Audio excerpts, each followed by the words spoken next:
and myself, which is Airtel and Bloomberg TV India. Good evening, and thank you so much for joining us here today.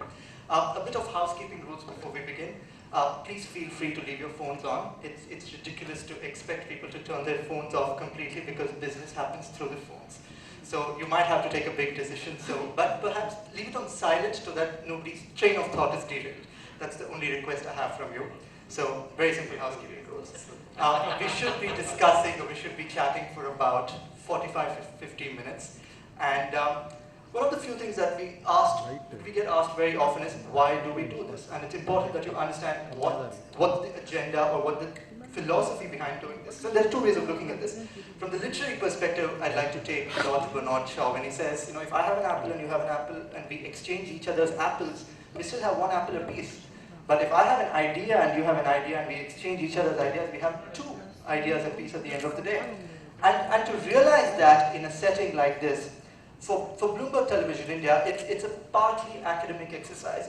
Every day on the channel across businesses, we speak about how the country is sweating, how it's going through a tough time, to the point that we're starting to get numb about the troubles. But what makes us come alive is, when somebody comes up with an idea and says, it doesn't matter how the country is sweating, I'm adapting, I'm jumping through fire hoops. Now that is interesting for us. Now that is a compelling story. From the Airtel's perspective, it's how to help you jump through the fire hoops again and again as the fire hoops get stronger to help ensure that you stay on track with your business goals. So for us to understand where you're going, how you're adapting, how you're adopting newer things. And interestingly, the best ideas seldom come from your particular domain. They come from very diverse array of places, which sparks off a certain thought of mind. So to bring ideas onto a forum, and more importantly, have a conversation. We've had discussions, we've had fora where people address 40, 50 people, but it's really questionable the kind of takeaways that people are going to get at the end of the day, because you get so many thoughts bombarded to you, and it's monotonous at some level, which is why we decided to break that tune and have a far more intimate setting where you're talking about what you're doing, where you have an opportunity to extend the conversation as well. So that is precisely why we are here today, and thank you so much again. We really appreciate you taking your time. I usually speak to a lot of CTOs, but it's wonderful to see the captains who are actually steering the ship. So once again, thank you very much. How we're going to do this is, there is going to be no structure, which means that we'd like to have a coffee table discussion with you. There are different sectors. There's insurance, there's manufacturing, there's healthcare, and feel free to add to that conversation. It's going to be less of us doing a question answer session as much as a freewheeling discussion where I'm going to be trying and just giving a few pivotal directions to steer the discussion to help us understand what can we do to bring about efficiency when the belts are being tightened, how to ensure that the magic of performance remains when the conditions aren't as conducive as they used to be. So that's really what we are looking to achieve. If I could just start off by just getting an overview as to, the past 2 years have been tough. We have been sweating, but how have you changed your businesses to stay relevant and to stay on track? If Mr. Kalyanaraman? A bit of context. We are a retail finance organization. Yeah. We finance, one of our parents is here, Mr. Prasad from Sundaram Clayton. So we finance two-wheelers across the length and breadth of the country in the various TVS motor showrooms. Collections is actually one of our critical business drivers.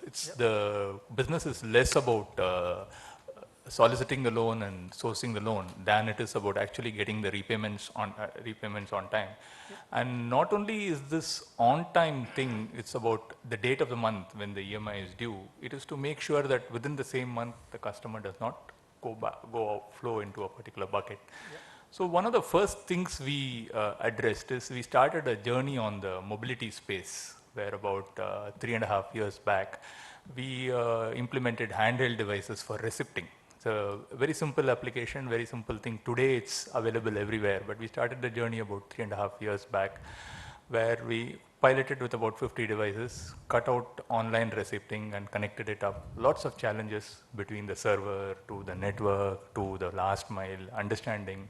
And you have to remember that the person using the device is somebody who is probably earning about 8 to 12,000 rupees a month. So getting him to accept the device, understand the device, it's not happening in the boardroom, it's happening in the heat and the dust and the grime of a TVS Motor workshop. So we had a lot of challenges. We learned quite a bit on the way. We piloted it from 50, we moved up to 500, and then from 500 at 750, we just pressed the halt button because we found that the technology had undergone a change in that whole space, and where we were originally looking for robustness of device, today nimbler devices were available cheaper, which were able to do far more things. So immediately we switched over from a single device doing everything to 2-3 devices with a stronger network connectivity. And one of your sponsors also helped us quite a bit on the way. I would have mentioned them anyway, even if we go on this. So we put a closed user network around them, made sure that all the devices are connected into the same thing so that there is absolutely no chance of leakage, transaction leakage. Because from the technology perspective, it's not so much the technology that worries us, it is the usage and the adoption that worries us. Because we are, as a firm, as an organization, we believe that we will be cutting edge, we can be cutting edge. But adoption is something which always keeps worrying us. When you're talking about ensuring people make payments, I'd like to come to Dr. Prakash out here. When it comes to insurance as well, you're trying to ensure that same thing, to ensure that people keep up with the premiums. How's that landscape been for you? Of course, over the period of years, we have introduced a lot of technology into our practice. Insurance, the data is a core area for us. We have our own private cloud. We have developed a homogenized enterprise platform, and we introduced the e-office.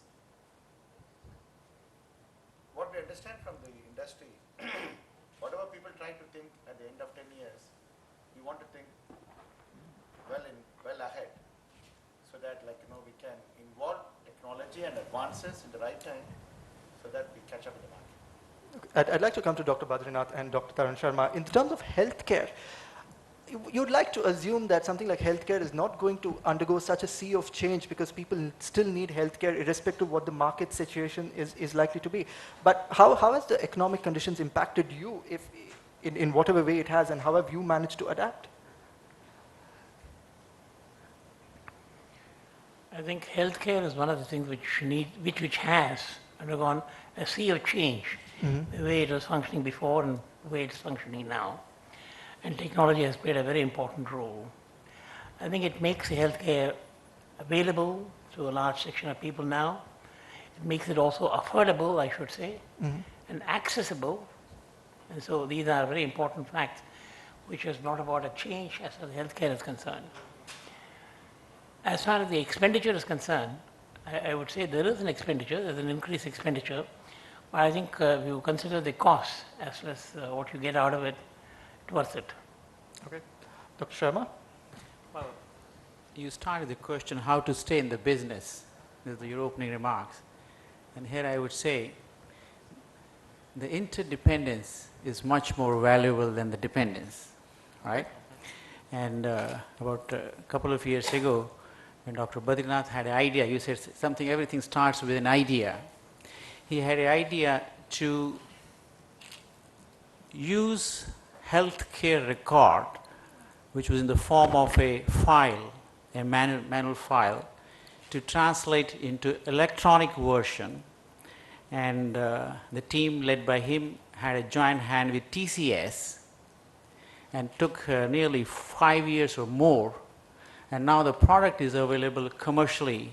And ophthalmology, I would say the one area where now most of the records in a hospital, more than 2 million, has translated into electronic medical record.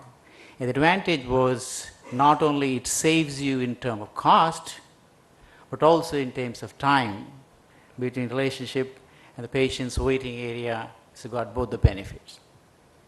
I like the word how the customer relationship is already starting to be an interesting theme out here, and we'd like to focus a little more a little later. But if I could have a few more thoughts, Mr. Acharya, how has your business managed to stay relevant? And I can't say the 2 years have been bad for me. Okay. In fact, Lucky you. recession has started hitting us only now, I would say. As you know that we are in the home finance business and we have had a pretty good run. So what we did was initially we planned to handle volumes.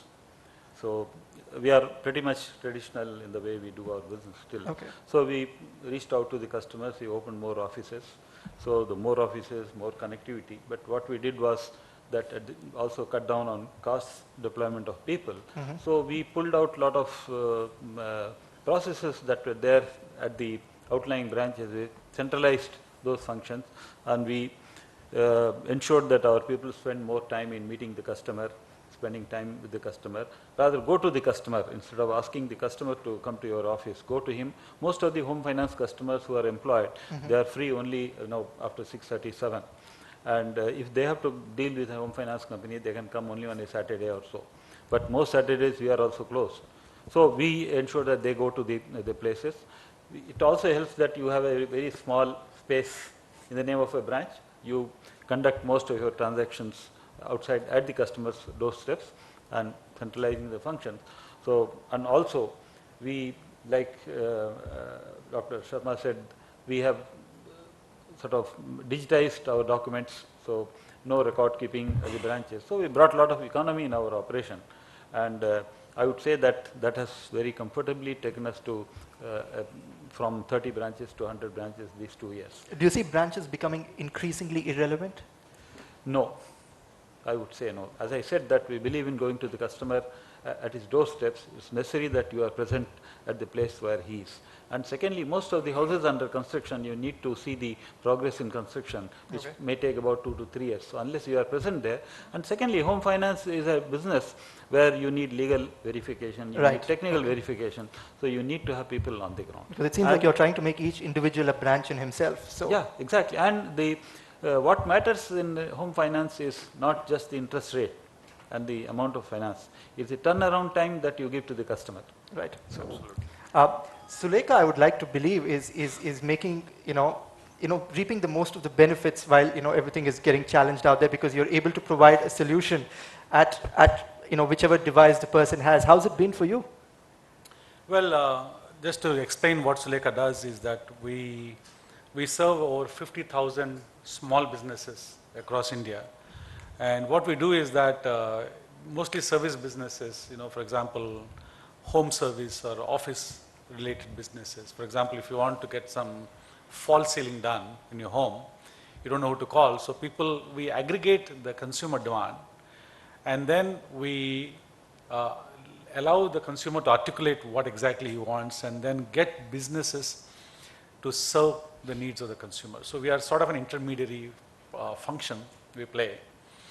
So in the last, I won't say last 1 year, so if you understand the small business, they are very constrained for cash. They're not an Airtel, which sponsors the IPL.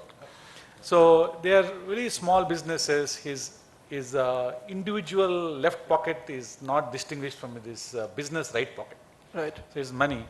So even though we do a phenomenal service, because we are able to get the needles in the haystack and hand it to him, because this is a motivated consumer, ready to buy on the cusp of a transaction. So we introduce him. So he can't get that kind of a targeted leads anywhere else. But still, as the economy slows down, he has two problems. One is he expects more. Yeah. He expects better service from us. And he is also constrained for cash. So that we have to figure out how to serve him, because we can't extend him credit, because collection, as Kalyan says, is very difficult. So we require them to pay upfront, but we deliver more service. And also we have deployed technology to make that lead conversion as high as possible for him. So it forced us to actually improve our systems to get him, to make his business grow better than it is in the easier times. Nice. Let me just come to manufacturing. If I could come to L&T, Ramco, gentlemen, how have you been managing, because the cements business is again one which is highly challenging in this period of time, lots of mergers and acquisitions happening as well. So how's the landscape at that side? Oh, well, I think cement, you mean L&T Cement? No, I'm not from L&T No, no, Cement. I'm Ramco. from L&T Valves. Ramco, I think. Ramco Systems. Oh, okay, cool. My bad. Should have decided the name. But within your domains and business as well, in Okay. terms of manufacturing. Let me tell on manufacturing, we are a hardcore manufacturing. I represent L&T Valves, and we are one of the leading valve manufacturers in India, but about 60% of our production is exported to the matured market in Europe and US and Middle East, to global oil majors like Shell, ExxonMobil and all that. Yeah. We would not have dreamt getting into this market without technology. Okay. The product is highly custom made, and we manage something close to 1 million combinations, possibilities and specifications. So earlier when we used to do this in a conventional manner, this magnitude of specialities, it is impossible to manage. That is where the technology came in a big way. So today, with the kind of ERP systems that we have, like SAP or other technologies, we are able to manage this specifications. We are today, anything we can customize to a customer need. So technology plays a very important role for us in that area. The second area was, we have to develop products and then reach it to the market at the shortest possible time. Yeah. So our complete design is on a 3D platform. So we could able to do a concurrent engineering, develop a product, develop toolings, develop pattern, develop foundry. Everyone works with us so that we cut down earlier what used to be a series of activity. Today it's all done parallel. Yep. So these are few things that we done which has really given us a global edge. And today we are able to proudly export all these huge, big oil majors in the world. But the problem today we are facing is, we are drowned on information, but we are searching for knowledge. Because there is a huge explosion of information. Now the problem is, how do we condense this information, make it available to people to understand what this information means? So we are doing now we are getting into this, business intelligence. How do we make systems to give us what we want? Otherwise we have too much of information. So I think today our challenge is, how do we make these information pockets to be converted into knowledge, which can be used for innovation? That is how we are looking at technology. Interesting. Mr. Agarwal? Yeah, so that's where we come in. Too good opening. I think we are at the right place at the right time, because we have the key inflection points taking place in the technology world. One is cloud, second is mobility. Cloud means you require no infrastructure. You can use the computer from anywhere. Any browser, anybody else's browser, any phone. And mobility means the phone is a computer. So with this, you're no longer bound to your desk. And those of you who want to have huge data centers and big IT staff and all the disaster recovery and whatever, then you must be very rich. So we are selling cloud ERP, and one of the things that we have done is to globalize the operations and try and sell it a lot more outside India. So what used to be 60% India revenue for us, 40% outside, is just reversed in 1 year. So it's 60% outside India and 40% in India. And since it's a nascent market, there are not many players in the world. I think we have an equal chance of making it good. And the cloud enterprise market is the hottest market. If you have seen Workday, a company which make HR software, IPO'd. When they IPO'd, they had a revenue of 250 million, loss of 120 million, and a market cap of 8 billion. So in that sense, we think we have the product. We have been there on the cloud ERP for about 5 years now. So it's a good place to be in, because there is nobody else who has the complete ERP suite. Somebody has CRM, Salesforce, Workday has HCM. There is not any vendor in the world which has end-to-end ERP available. So that's where we think we have an opportunity right now. Fantastic. Mrs. Swabnathan? So for a change, I represent online matrimony, so matrimony.com, which is the group which runs Bharat Matrimony and Community Matrimony. So thankfully we are in a recession-proof market, at least in India, so people don't stop getting married. So that's the USP clearly for us. And having said that, again, we also we have lots of challenges, because not primarily because of recession, but because people, the way they get exposed to technology. For example, mobile is a big path breaker. we understood that if we do not invest on mobile, then we are going to be losers. So we started investing on mobile. That's the biggest investment that we made with respect to mobile apps for our customers. And also the second biggest thing is on the business intelligence. Because marriage is a very, very unique phenomenon, and no two individuals are the same. In the sense, the requirement is very, very different. For some, star might matter, for some horoscope, for some how they look, for some how the passion is going to be. So it's n is equal to 1 combination. So we have to have a business intelligence. So we invested on business intelligence a few years back, and that is when we started having the intelligence of which customers, when to reach, what is it that they're looking at, how do we service them better from customer service as well as from the product. So that is something that we invented, and that is paying us back since. Fantastic. And, I'd like to request Kishore and Avinash to come in, but before that, Mr. Govind Nayagam, in the sector which is powering all our houses right now. Yeah, I think I'm the only odd man out here. We are not doing any business. We are R&D organization serving most businesses. In fact, we enable orderly development of wind power technology in India. We test wind turbines to international quality.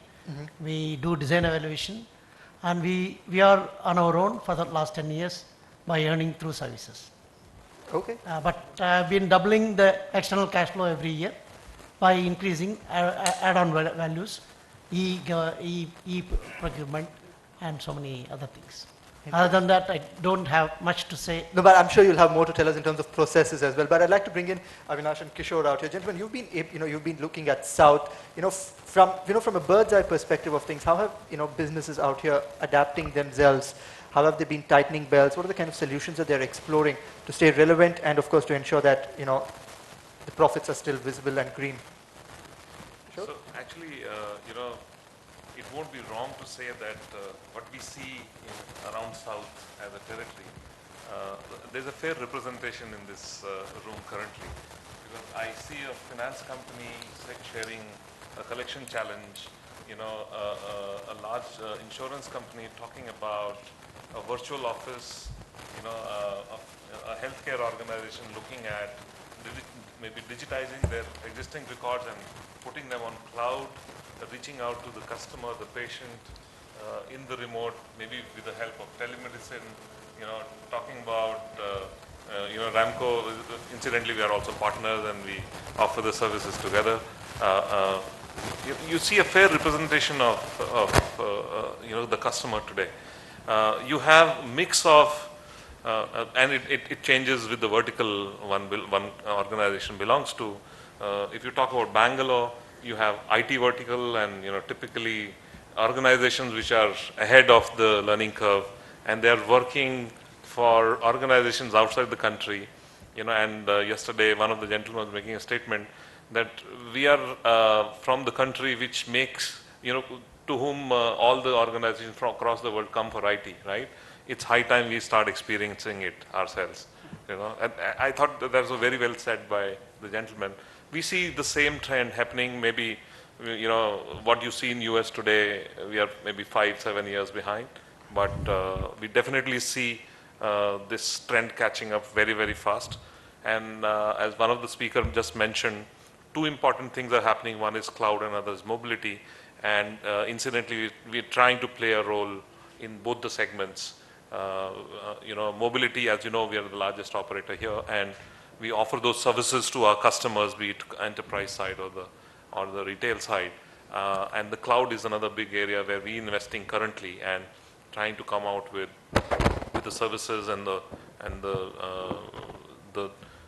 specific solutions which one customers are looking for. So you come down to say Tamil Nadu, and where you see a lot of manufacturing companies, where the business is still done in a traditional manner. Yes, for certain areas they've already moved to technology, and I'm sure you'll echo with me here that they've deployed an ERP, multiple modules have got deployed, but now they're figuring out how to reach out to the end user in the field, right? There are some who are still doing traditional way. As you said, you're part of that cusp currently. You just centralize the stuff, and and branches are still relevant. But we've already seen trend where each individual is becoming a branch, and you see an iPad or a tablet in his hand, I can quote examples here, ICICI Bank, those days are gone when they used to fill up a form. Now they carry a tablet. On that tablet there's a form, they fill in the details, take the photograph there and then, so you don't have to arrange for a photograph. The same device is used, and they give you loan approvals or account activations instantly. They just submit the form there and then, depending on the credentials. It is, while the person is still in your house, you are given a card with the account number, with the checkbook, everything. It might not be customized, but which customize the books and other things come 1 week later. But next day you can go to the bank and start transacting. That much they've already achieved. So, so there are different stages of, from a different organization perspective. Good thing which we are seeing is government also participating in this journey now. A lot of e-enablement of services. E-Seva is one of the primary initiatives, which government is doing. You might have seen e-challans happening, on the road whenever there's a traffic violation done. Bangalore, we've been doing it for the last 7 years. We just launched it in Delhi. Chennai corporations collecting taxes using the same technology. Typically, there used to be a queue. You go and submit your tax. But technology today enables the end user, the people at large, that sitting at home, they can simply pay the taxes. Yeah, Ashwin. So I have been interacting based out of Chennai, of course, with some of you as such on various topics. Our business essentially is to connect offices to each other and to do some integration. So our customer really is the CIO. But what we are really seeing through these conversations that we are having with leaders like you, essentially P&L owners, is that the focus is moving from the data center to getting the best technology to the employee on the ground. How does he interact with my customer? How much do I pay per employee? How many efficient calls is he able to close efficient?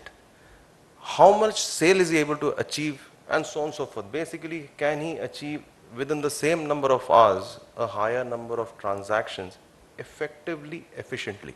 I think all CEOs are talking about that now. We have seen some organizations take a leap, some people taking an experiment in that direction. Collections is one of them. I think most organizations which are into loaning have automated collections, and therefore look at the impact on the employee at the ground. He is able to pick up a check, immediately give him a receipt.